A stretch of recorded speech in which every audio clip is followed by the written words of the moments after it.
Hi friends, welcome to Remacha YouTube channel. జింబాబ్వేతో జరగబోయే మూడో టీ20లో సీనియర్ ప్లేయర్ల ఎంట్రీతోని జూనియర్ ప్లేయర్ పైన వేటు పడే అవకాశం అయితే కనిపిస్తుంది.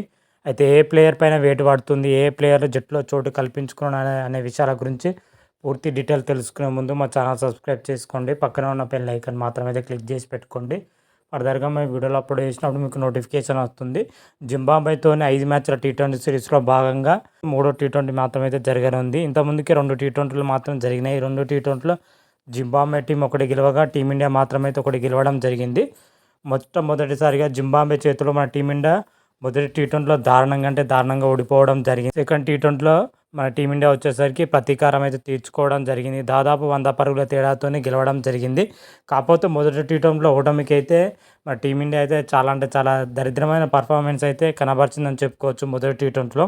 సెకండ్ టీ20కి వచ్చేసరికి అద్భుతమైన పర్ఫార్మెన్స్తో అయితే దూసుకురావడం జరిగింది. అయితే ఇదే స్టేడియం పైన మరోసారి మూడో టీ20లో ఇరు జట్లు అయితే తలపడుతున్నాయి. ముఖ్యంగా టీమిండియా ప్లేయింగ్ లెవెన్లో వచ్చేసరికి చాలా మార్పులు చేసే అవకాశం అయితే కనిపిస్తున్నాయి. ఎందుకంటే మూడో టీ20లోకి వచ్చేసరికి సీనియర్ ప్లేయర్లు ఎంట్రీ ఇవ్వడం జరిగింది. శివం దుబే, యశస్వి జైస్వాల్, సంజు సామ్సన్ మూడో టీ20కి అయితే అందుబాటులోకి రావడం జరిగింది. మొదటి 2 టీ20లోకి వీడు రానున్నారు. కాకపోతే వెస్టిండీస్లో జరిగిన వరల్డ్ కప్ డిలే కారణంగా అయితే వీడు మొదటి 2 టీ20లోకి అయితే దూరం అవ్వడం జరిగింది. మూడో టీ20కి అయితే వీరు 3 ప్లేయర్లు అందుబాటులో రావడంతో టీమిండియా ప్లేయింగ్ లెవెన్లో మార్పులు అయితే చోటు చేసుకునే అవకాశం అయితే కనిపిస్తున్నాయి. ముఖ్యంగా ఈ 3 ప్లేయర్లో వచ్చేసరికి 2 ప్లేయర్లకి అయితే చోటు అయితే దాదాపు ఖాయమైపోయినట్లే తెలుస్తుంది. మన ధ్రువ్ జురెల్ స్థానంలో మన సంజు సామ్సన్ తీసుకునే అవకాశం అయితే కనిపిస్తుంది. ధ్రువ్ జురెల్ వచ్చేసరికి 2 టీ20లో దారుణంగా విఫలం అవ్వడం జరిగింది.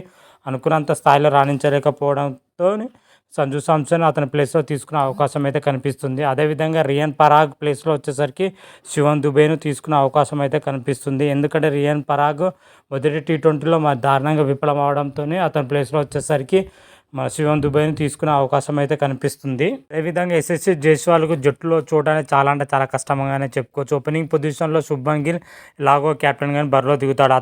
అతని జోడీగా వచ్చేసరికి అభిషేక్ శర్మ మొదటి టీ20లో దారుణంగా విఫలం అవడం జరిగింది. కాకపోతే సెకండ్ టీ20లో వచ్చేసరికి సూపర్ సెంచరీతో రాణించడం జరిగింది. అదేవిధంగా వన్డౌన్లో తీసుకుందామంటే వన్డౌన్లో కూడా రుతురాజ్ గైక్వాడ్ మొదటి టీ20లో విఫలమైన సెకండ్ టీ20లో సూపర్ 70 తోటి రాణించడం జరిగింది. ఇద్దరిని ప్లేయర్లను అద్భుతమైన పర్ఫార్మెన్స్ కనబరుస్తున్నారు కాబట్టి వీళ్ళిద్దరిని తీసేయలేకపోతున్నారు మేనేజ్మెంట్ మాత్రమైతే. అందుకే యశస్వి జైస్వాల్ను బెంచ్కే పరిమితమయ్యే అవకాశం అయితే కనిపిస్తుంది. ఒకవేళ తీసుకోవాలంటే సాయి సుదర్శన్ ప్లేస్లో యశస్వి జైస్వాల్ని తీసుకునే అవకాశం అయితే కనిపిస్తుంది. కాబట్టి ఇలా చేయడం చాలా తక్కువగానే కనిపిస్తుందని కూడా చెప్పుకోవచ్చు. యశస్వి జైస్వాల్ మాత్రం అయితే బెంచ్కే పరిమితమయ్యే అవకాశం అయితే కనిపిస్తున్నాయి. ఈ 2 చేంజ్లు తప్ప మిగతా వాటిలో ఎటువంటి చేంజ్లు లేకుండా టీమిండియా అయితే బరిలో దిగుతుంది. పేస్ విభాగమైన, స్పిన్ విభాగమైన, ఏ విభాగమైనా సరే యథావిధిగా కొనసాగించే అవకాశం అయితే కనిపిస్తుంది ఈ 2 ప్లేసులు తప్ప. ఓవరాల్గా జింబాబ్వేతో ఆడే మూడో టీ20లో మన టీమిండియా ప్లేయింగ్ లెవెన్ చూసుకుంటే ఈ విధంగానే ఉండబోతుంది. శుభ్మన్ గిల్, అభిషేక్ శర్మ, రుతురాజ్ గైక్వాడ్, యశస్వి జైస్వాల్, రియాన్ పరాగ్ ఆర్ శివం దుబే, రింకు సింగ్, సంజు సామ్సన్ ఆర్ ధ్రువ్ జురెల్, వాషింగ్టన్ సుందర్, రవి బిష్ణు, అవేష్ ఖాన్, ముఖేష్ కుమార్తో కూడిన ప్లేయింగ్ లెవెన్ అయితే ఉండబోతుంది. ప్లేయింగ్ లెవెన్లో చూసుకునే టీమిండియా అయితే అన్ని విభాగాల్లో స్ట్రాంగ్గానే కనిపిస్తుందని చెప్పుకోవచ్చు. పేస్ విభాగం అయితే బాగానే ఉంది. స్పిన్ విభాగం కూడా బాగానే ఉంది. సెకండ్ టీ20లో బౌలింగ్ మాత్రం అయితే సమిష్టి రాణించడంతో సెకండ్ టీ20లో గెలవడం జరిగింది.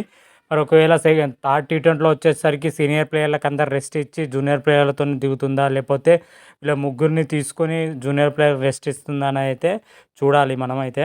ఓవరాల్గా ప్లేయింగ్ లెవెన్ మాత్రమైతే ఈ విధంగానే ఉండబోతుంది. ఏమైనా చేంజ్ చేసే అవకాశం ఉంటే మరొక వీడియో చేసి అప్లోడ్ చేస్తాను. అంతవరకు మీకు ఈ వీడియోగా నచ్చినట్టయితే లైక్ చేయండి, షేర్ చేయండి. మరిన్ని వీడియోల కోసం మా ఛానల్ సబ్స్క్రైబ్ చేసుకోండి. పక్కన ఉన్న బెల్ ఐకాన్ మాత్రమైతే క్లిక్ చేసి పెట్టుకోండి. ఫర్దర్గా మీ వీడియోలు అప్లోడ్ చేసినప్పుడు మీకు నోటిఫికేషన్ వస్తుంది. హర హర మహాదేవ్, శంభో శంకర. Thank you.